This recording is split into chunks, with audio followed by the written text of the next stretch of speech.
തെരഞ്ഞെടുപ്പിലുണ്ടായ കനത്ത പരാജയത്തിൽ സർക്കാരിനെ രൂക്ഷമായി വിമർശിച്ച് കത്തോലിക്ക കോൺഗ്രസ്. അഹങ്കാരത്തിനും ധാർഷ്ട്യത്തിനും ജനം നൽകിയ മറുപടിയാണിതെന്ന് ഫാദർ ഫിലിപ്പ് കവിയിൽ. അധികാരത്തിന്റെ ആത്മവിശ്വാസം അഹങ്കാരമായി മാറി. പ്രതിപക്ഷത്തിന് ഭരണപക്ഷത്തിലേക്കുള്ള മാറ്റം അപ്രാപ്യമായിരിക്കില്ലെന്നും ഫാദർ ഫിലിപ്പ് കവിയിൽ പറഞ്ഞു. വിവരങ്ങളുമായി മിഥുൻ പിള്ള ചേരുന്നുണ്ട്. മിഥുൻ, ഇടതുപക്ഷത്തെ കടന്നാക്രമിക്കുകയാണ് ചെയ്തിരിക്കുന്നത്. വിവരങ്ങൾ. നീലിമ, തെരഞ്ഞെടുപ്പിൽ ഇടതുപക്ഷം കനത്ത പരാജയമാണ് നേരിട്ടത്. ഇതിന് തൊട്ടു പിന്നാലെയാണ് കത്തോലിക്ക കോൺഗ്രസ് സംസ്ഥാന സർക്കാരിനെ വിമർശിച്ചുകൊണ്ട് രംഗത്തെത്തിയിരിക്കുന്നത്.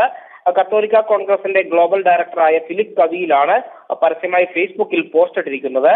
അഹങ്കാരത്തിനും ധാർഷ്ട്യത്തിനും ജനം മറുപടി നൽകിയെന്നാണ് ഫാദർ ഫിലിപ്പ് കവിയിൽ പറഞ്ഞിരിക്കുന്നത്. ക്രൈസ്തവ സമുദായത്തിന്റെ ആശങ്കകൾക്ക് പരിഗണന നൽകുന്നതിൽ സർക്കാർ പരാജയപ്പെട്ടു.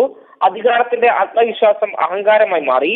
നിവേദനങ്ങളെയും വിമർശനങ്ങളെയും ശത്രുതയായി കണ്ടു. പ്രതിപക്ഷത്തിന് ഭരണപക്ഷത്തിലേക്കുള്ള മാറ്റം അപ്രാപ്യമായിരിക്കില്ലെന്നും ഫാദർ ഫിലിപ്പ് കവിയിൽ തന്റെ ഫേസ്ബുക്ക് കുറിപ്പിൽ പറയുന്നുണ്ട്. അതായത് കാലങ്ങളായി വാഗ്ദാനം നൽകിയ പല കാര്യങ്ങളും ലഭിച്ചില്ല എന്നതിന്റെ സൂചന തന്നെയാണ് അദ്ദേഹം തന്റെ ഫേസ്ബുക്ക് പോസ്റ്റിലൂടെ നൽകുന്നത്. ഏതായാലും കത്തോലിക്ക കോൺഗ്രസ് തന്നെ ശക്തമായ വിമർശനവുമായി രംഗത്ത് വന്നത് ഏറെ ചർച്ചയായി കഴിഞ്ഞു എന്ന് തന്നെ പറയേണ്ടിയിരിക്കുന്നു. നീലിമ. ശരി മിഥുൻ.